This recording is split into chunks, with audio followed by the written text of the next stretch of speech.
Hello जी, नमस्कार। मैं सौरभ पटेल आप सभी लोगों का स्वागत करता हूं बायोपीडिया चैनल में। तो हम लोगों ने बात की थी कि न्यूक्लियस के बारे में। न्यूक्लियस में हम लोगों ने देखा न्यूक्लियस का स्ट्रक्चर से, और न्यूक्लियस का डिस्कवर किसने किया था या न्यूक्लियस की स्टडी किसने करते हैं। और हम लोगों ने उसके स्ट्रक्चर के बारे में बात की थी, साइज़ के बारे में बात की थी, और उसी के अंतर्गत हम लोग पढ़ रहे थे उसके अंदर क्रोमैटिन थ्रेड के बारे में कि क्रोमैटिन थ्रेड से हमारे पास क्रोमैटिन शब्द कहाँ से आया।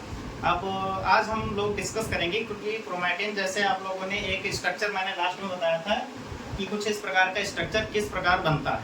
आज हम उस टॉपिक पर हम लोग चर्चा करेंगे। तो ठीक है, देखते हैं। सबसे पहले हम थोड़ा यदि रिवाइज करना चाहें तो न्यूक्लियस जो है, न्यूक्लियस को डिस्कवर किया था रॉबर्ट ब्राउन नामक वैज्ञानिक ने 1831 में किया था ऑर्किड सेल में। और ऑर्किड सेल में पॉलन ग्रेन की स्टडी करते समय एक स्फेरिकल प्रोमिनेंट स्ट्रक्चर दिखा, जिसको इन्होंने न्यूक्लियस 1831 में पब्लिश कर दिया था। और इसके बाद बात करें तो new nucleus is arises from pre existing nuclei, और ये सबसे पहले स्ट्रॉसबर्गर नामक वैज्ञानिक ने 1873 में दिया था। और इसके स्ट्रक्चर की बात करें, structure is the nucleus is the consist of 4 parts. पहला आ जाता था हमारे पास न्यूक्लियर मेम्ब्रेन, जिसमें outer nuclear membrane, inner nuclear membrane, उसके बीच में दोनों के बीच में पेरी न्यूक्लियर स्पेस आ जाता था, जो 10 to 50 नैनोमीटर का होता था। और इसके बाद बात करें न्यूक्लियोप्लाज्म था और स्फेरिकल स्ट्रक्चर, जिसको हम लोग न्यूक्लियोलस कहते थे। और उसी के अंदर हमारे पास क्रोमैटिन थ्रेड थे। अब क्रोमैटिन थ्रेड के बारे में हम लोग आगे डिस्कस करेंगे। तो चलिए शुरू करते हैं। जैसे हमारे पास एक स्ट्रक्चर होता है ये, अब इसके अंदर हमारे पास डीएनए है, ये है न्यूक्लियस। अब न्यूक्लियस की डबल मेम्ब्रेन है, मैं यहाँ पर सिंगल केवल ऐसे ही समझने के लिए बना रहा हूँ। चलो बना देते हैं। ये न्यूक्लियस है, न्यूक्लियस के अंदर डीएनए है। अब डीएनए क्या हुआ कि डीएनए में फ्लेमिंग नामक साइंटिस्ट आए, उन्होंने ऐड कर दिया बेसिक डाई ऐड कर दिया फॉर स्टेनिंग। अब स्टेनिंग के लिए इन्होंने ऐड कर दिया, तो स्टेनिंग के बाद इनको कुछ इस प्रकार का स्ट्रक्चर दिखा। न्यूक्लियस की मैं लेयर नहीं बना रहा हूँ, तो उसके अंदर का थ्रेड में बना रहा हूँ। कुछ इस प्रकार का स्ट्रक्चर दिखा। स्ट्रक्चर में जगह जगह पर कुछ डार्क स्टेन था और कुछ जगह पर लाइट स्टेन था। जो डार्क स्टेन था इसको इन्होंने बीड्स कहा। अब इसको यहाँ पर बीड्स कहा। बीड्स हम समझें तो जैसे एक मोती होता क्या है कि माले, एक कोई धागा है, उसमें यदि जगह जगह पर मोती लगे होते हैं तो उसी मोती को बीड्स कह दिया। तो बीड्स को जब कहा तो बीड्स को ही क्या कहा जाता है, न्यूक्लियोसोम। इसी को न्यूक्लियोसोम कहा जाता है। अब हम बात करते हैं कि ये जो इनको दिखा, अब दिखा क्या, इनको एक कलरफुल थ्रेड दिखा। ये कलर्ड थ्रेड इनको दिखा, कलरफुल थ्रेड। अब कलरफुल इनको थ्रेड दिखा, तो कलरफुल का मतलब कलर का जो है शब्द जो है कलर, वो ओरिजिन है क्रोमा से, और थ्रेड शब्द जो है उसका ओरिजिन टिन है। जैसे टाइनी या थ्रेड या पतला जैसे धागे जैसा, तो उसको टिन कह दिया। अब यहीं से एक वर्ड का जो है ओरिजिन होता है क्रोमैटिन। तो क्रोमैटिन शब्द यहीं से निकला है, कलरफुल थ्रेड से। अब ये क्रोमैटिन हो गया। अब हम लोग समझेंगे कि ये डार्क स्टेट जो है, लाइट स्टेट है, इसका वर्क क्या क्या होता है। तो हम लोग इसको समझते हैं। हम लोग एक डायग्राम जो है ड्रॉ कर लेते हैं और उसको आसानी से समझते हैं।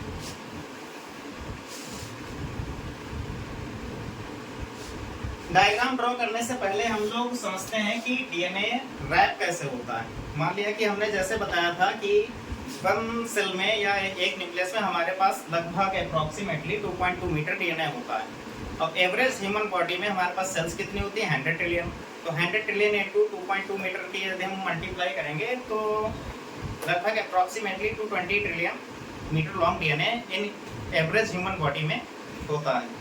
यदि हम इसको देखें, अब भाई इतना जो लंबा डीएनए हमारी बॉडी में किस प्रकार फिट हो जाता है, तो फिट करने के लिए उसको रैप करना पड़ेगा, उसको एक पास करना पड़ेगा। जैसे हमारे पास एक बाल ही है, तो बाल जैसे लेडीज़ के बाल आप लोग देखते हैं कि बहुत बड़े होते हैं, उलझे टाइप में, बहुत एकदम डरावने टाइप के। और यदि उसको देखा जाए, यदि उसको बढ़िया से एकदम बांध कर उसको फिट कर दिया जाए तो बहुत ही कम स्थान पर फिट हो जाते हैं। उसी प्रकार डीएनए भी बहुत ही उलझा हुआ पड़ा होता है। इसको कंडेंसेशन करके, इसको रैप करके एक छोटा सा एक जो होता है स्ट्रक्चर मिल जाता है। तो हम लोग देखेंगे स्ट्रक्चर बनता कैसे है। तो स्ट्रक्चर देखने के लिए हम सब लोग देखते हैं। मान लिया कि डीएनए हमारे पास कैसा होता है, ऐसा होता है डीएनए। डीएनए पर हमेशा होता है निगेटिव चार्ज। एसिडिक आयन की वजह से इस पर होता है निगेटिव चार्ज। ये डीएनए हमारे पास है, इस पर होता है निगेटिव चार्ज। अब इस पर होता है निगेटिव चार्ज।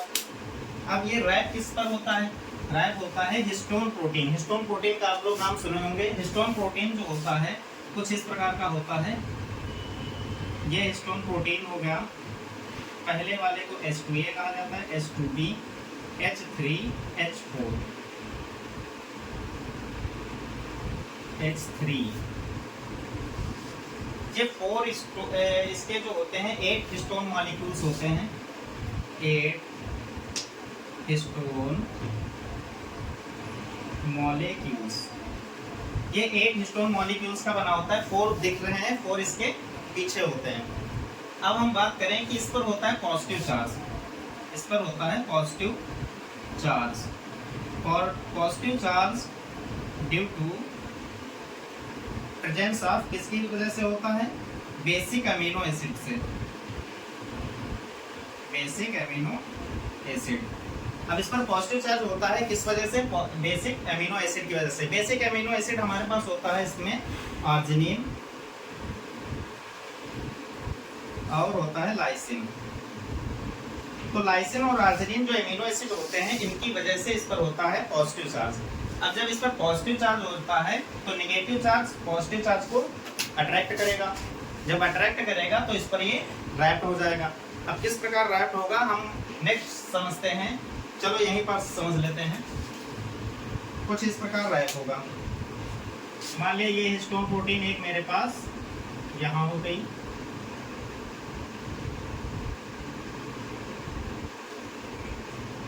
ये हो गई H2A, ये हो गई H2B, ये हो गई H3, ये हो गई H4। मान लिया ये एक मेरे पास ऑक्टामर है। 4 इसके पीछे है, 4 इसके आगे है, तो ये कैसा है? ऑक्टामर है। अब इसी प्रकार एक हम बना लेते हैं यहाँ पर। एक ये स्टोन हो गई, एक ये स्टोन हो गई। अब ये 3 स्टोन मान लिया हमने बना लिया। अब यहाँ पर एक आ जाती है हमारे पास H1 हिस्टोन, इसको कहते हैं। ये यहाँ पर H1 हिस्टोन आ गई, इसको बोलते हैं H1 हिस्टोन। H1 histone. अच्छा, H1 हिस्टोन जो होती है, जैसे यहाँ पर हमने एक डायग्राम बनाया था, तो यहाँ पर एक कुछ डार्क स्टैंड जो थ्रेड दिखा था उसको हम लोगों ने बीड्स कहा था। बीड्स को हम लोगों ने न्यूक्लियोसोम कह दिया था। बट यहाँ पर जो H1 हिस्टोन होती है इसको हम लोग not the part of nucleosome, ये न्यूक्लियोसोम का पार्ट नहीं होते। तो H1 हिस्टोन जो होती है न्यूक्लियोसोम का पार्ट नहीं होती, बल्कि ये जो हिस्टोन होती है न्यूक्लियोसोम का पार्ट होती है। अब यदि हम इस पर डीएनए को रैप्ट कराते हैं तो डीएनए हमारे पास कुछ इस प्रकार रैप्ट होता है। एक कंप्लीट टर्न होता है और दूसरा 3/4 टर्न। यहाँ पर आया, ऐसे किया, ये कंप्लीट टर्न और ये 3/4 टर्न। कुछ इस प्रकार का रैप्ट हो जाता है। अब इसके आगे हम लोग समझते हैं जो रैप्ट पार्ट है ये किस प्रकार और कंडेंस होकर हमारे पास क्रोमोसोम का निर्माण करता है। तो उसका हम पहले इसको हम इरेज कर लेते हैं और नेक्स्ट हम समझते हैं। तो इसको इरेज करने के बाद हम लोग एक डायग्राम बनाएंगे जिसमें हिस्टोन प्रोटीन जो है वो डीएनए को रैप्ट करके एक स्ट्रक्चर का फॉर्मेशन करेगी, जो स्ट्रक्चर हमारा क्रोमोसोम का होगा। क्रोमोसोम का स्ट्रक्चर हम लोग खूब देखते हैं, पर उसको हम लोग किस प्रकार वो रैप होकर बनता है हम लोग समझते हैं। तो मान लिया कि मेरे पास एक ये हिस्टोन प्रोटीन है, एक ये हिस्टोन प्रोटीन हो गई, एक ये हिस्टोन प्रोटीन हो गई और एक यहाँ पर हम बना दे रहे हैं। अब यहीं पास H1 हिस्टोन प्रोटीन आ जाती है, जैसा हम लोगों ने देखा था, और एक यहाँ पास ये थी H1 हिस्टोन प्रोटीन। इसको हम अलग तरीके से बना लेते हैं। अब ये H1 हिस्टोन प्रोटीन पर जब डीएनए रैप्ड होता है, एक कंप्लीट टर्म और एक 3/4 टर्म।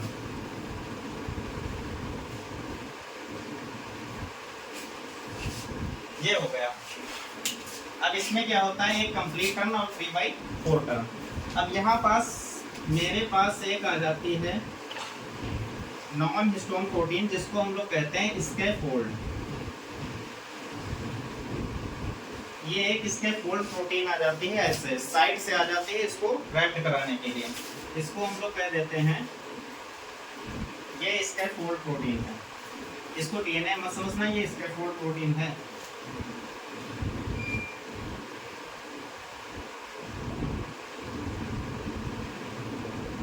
इसको हम लोग क्या कहते हैं, स्कैफोल्ड प्रोटीन। ये नॉन हिस्टोन प्रोटीन है, ये हिस्टोन प्रोटीन के अंतर्गत नहीं आती है, नॉन हिस्टोन प्रोटीन है। अब ये इस प्रकार, ये जब रैप्ड होता है तो हमारे पास कुछ इस प्रकार का स्ट्रक्चर बना लेता है, कुछ इस प्रकार का स्ट्रक्चर का फॉर्मेशन होता है। अब ये स्ट्रक्चर हमको किस प्रकार दिख रहा है, अब ये पूरा स्ट्रक्चर जो है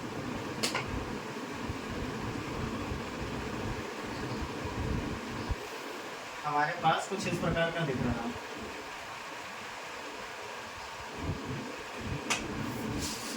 अब यही हमारे पास, यदि हम लोग सिंबॉलिक फॉर्म में जब इसको लिखते हैं तो इस प्रकार का हो जाता है।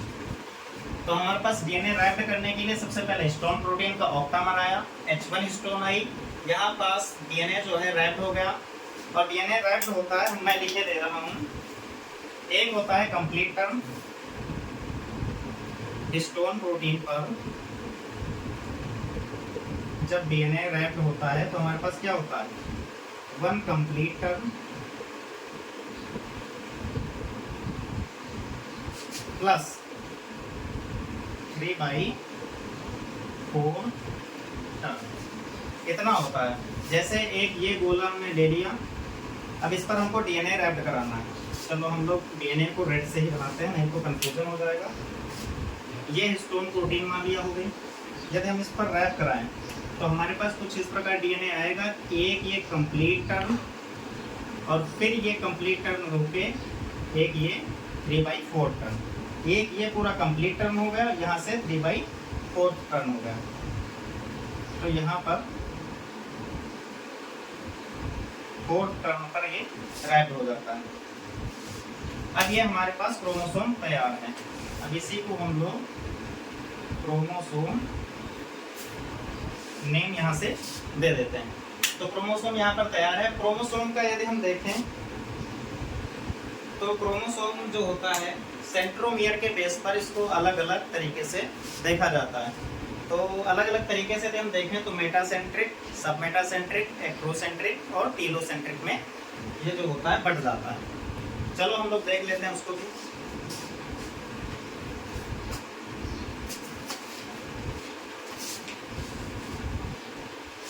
यदि हम लोग देखें सेंट्रोसोम जो होता है, क्रोमोसोम जो होता है,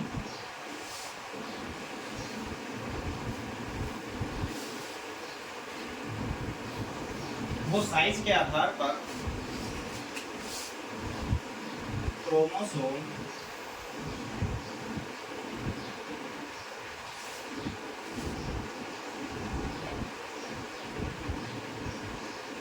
जो होता है सेंट्रोमियर, सेंट्रोमियर की पोजीशन के हिसाब से ये 4 टाइप्स का हो जाता है। क्रोमोसोम जो होता है सेंट्रोमियर की पोजीशन पर के अकॉर्डिंग 4 टाइप्स का हो जाता है। सेंट्रोमियर होता क्या है, ये जो यहाँ पर डीएनए होता है इसके बीच में जो ये पॉइंट जैसा स्ट्रक्चर होता है इसको सेंट्रोमियर कहा जाता है। सेंट्रोमियर,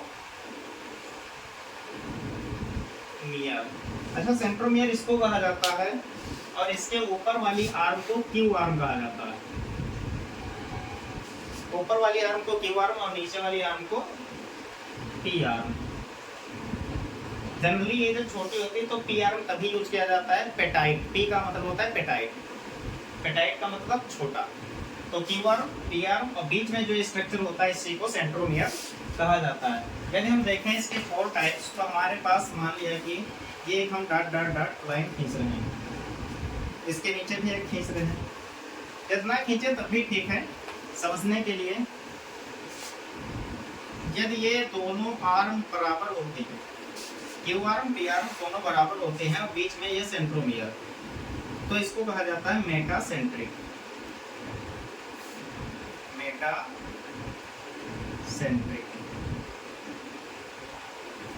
और यदि देखा जाए कि एक क्रोमोसोम की आर्म बड़ी है और एक हल्का छोटी है, हल्का छोटी है, तो इसको कहा जाता है सब मेटासेंट्रिक। सब मेटासेंट्रिक। तो यदि दोनों कंप्लीट आर्म है तो इसको मेटासेंट्रिक, यदि एक नीचे वाली छोटी है सब मेटासेंट्रिक, और देखा जाए यदि नीचे की पूरी आर्म गायब है तो इसको टीलोसेंट्रिक। टीलोसेंट्रिक। अब इसके बाद ये देखा जाए तो सेंट्रोमियर से एक आर्म ऊपर वाली पूरी कंप्लीट है, नीचे वाली बहुत छोटी सी है, तो इसको कहा जाता है एक्रोसेंट्रिक। एक्रोसेंट्रिक। अब ये एक्रोसेंट्रिक हो गई। अब इसी के आधार पर इसको एक जैसे एबीसीडी होती नहीं है कि किसी का कुछ भी यदि आकार एक दे दिया जाता है पर्टिकुलर उसका सिंबॉलिक, तो इसी प्रकार इसको भी एक सिंबल की तरह देखा जाता है। दोनों कंप्लीट हैं तो ये बी आकार का हो जाता है। अब बी आकार का कैसे हो जाता है कि मान लिया कि इसको यहाँ से खींचा जाए सेंट्रोमियर की जगह से, तो ये दोनों कुछ इस प्रकार का स्ट्रक्चर आ जाएगा। तो इस प्रकार का स्ट्रक्चर यदि हम सीधा करें तो कैसा लगेगा, बी के आकार का, लगभग इस तरीके का, तो इसको बी आकार दे दिया जाता है। सब मेटासेंट्रिक, यदि इसको यहाँ से खींचा जाए तो लगभग ऐसा स्ट्रक्चर आएगा। तो एक ऐसा स्ट्रक्चर लग रहा है एल आकार का, तो इसीलिए इसको एल आकार दे दिया जाता है। टीलोसेंट्रिक, ये तो वैसे भी दिख रहा है कि नीचे की पूरी आर्म गायब है, इसलिए टीलोसेंट्रिक को आई आकार दे दिया जाता है, आई से डिनोट कर दिया जाता है। एक्रोसेंट्रिक में यदि इसको खींचा जाए तो जे आकार का, जे आकार का। अब टीलोसेंट्रिक की बात करें तो ये टीलोसेंट्रिक जो होता है ये ह्यूमन बॉडी में एब्सेंट होता है, ह्यूमन बॉडी में नहीं पाया जाता है। टीलोसेंट्रिक ह्यूमंस में एब्सेंट होता है, ह्यूमंस में एब्सेंट होता है, ह्यूमंस में नहीं पाया जाता है। बाकी तीनों प्रकार के मेटासेंट्रिक, सब मेटासेंट्रिक, एक्रोसेंट्रिक मिल सकते हैं। जनरली देखा जाए तो सबसे ज्यादा मेटासेंट्रिक होते हैं, ये रेयर केस में होते हैं। ठीक है, तो हम लोगों ने बात की पूरे क्रोमोसोम के बारे में। अब क्रोमोसोम के आगे ये सेंट्रोमियर होता है प्राइमरी, इसी को प्राइमरी कंस्ट्रिक्शन कहते हैं। सेकेंडरी कंस्ट्रिक्शन यहीं से एक डेवलप होता है, इसको सेकेंडरी कंस्ट्रिक्शन कह देते हैं। थोड़ा मैं अतिरिक्त बता दूं, बाकी इसकी अलग एक क्लास होगी सेकेंडरी कंस्ट्रिक्शन, इसको सेकेंडरी कंस्ट्रिक्शन कह देते हैं। और ये जो होता है इसको सैटेलाइट के नाम से जाने जाते हैं, जिसको आप लोगों ने आगे देखा होगा। सेकेंडरी कंस्ट्रिक्शन जो होता है ये इसको NOR भी कहा जाता है। NOR का मतलब होता है nucleolus organiser region, nucleolus organiser region भी कहा जाता है। इससे न्यूक्लियोलस का निर्माण होता है। और न्यूक्लियोलस जो होता है नॉन डिवाइडिंग सेल में मिलता है, और जो होता है डेंसली स्टैंड होता है, मेम्ब्रेनलेस स्ट्रक्चर होता है। ये हम लोगों ने इसके पहले वाली क्लास में डिस्कस किया था। तो क्रोमोसोम के बारे में आप लोगों को समझ में आ गया होगा आई होप। तो दोस्तों इसी प्रकार हमारे इस चैनल पर एक अच्छे टॉपिक्स जो होते हैं छोटे छोटे एकदम फॉर्म में आपको मिलेंगे बहुत ही अच्छी तरीके से। तो आप लोग जो है अपना ध्यान अपना प्यार बनाए रखना। बायोपीडिया में हम सब लोग आपके साथ हैं और आपको एक एक टॉपिक जो है अच्छी तरीके से एक्सप्लेन करके बताएंगे। जनरली हम लोग बायो या साइंस में हम लोग पढ़ते हैं, तो बायो साइंस पढ़ने का सबसे मेन एम होता है यही कि क्यों है और कैसे है। तो हम लोग ज़्यादातर प्रयास करते हैं कि हर चीज़ को इस प्रकार डिफाइन किया जाए कि हर चीज़ क्यों है और कैसे चल रही है। ठीक है, तो उसी प्रकार हम लोग आगे चलेंगे। ठीक है, धन्यवाद आप सभी लोगों का।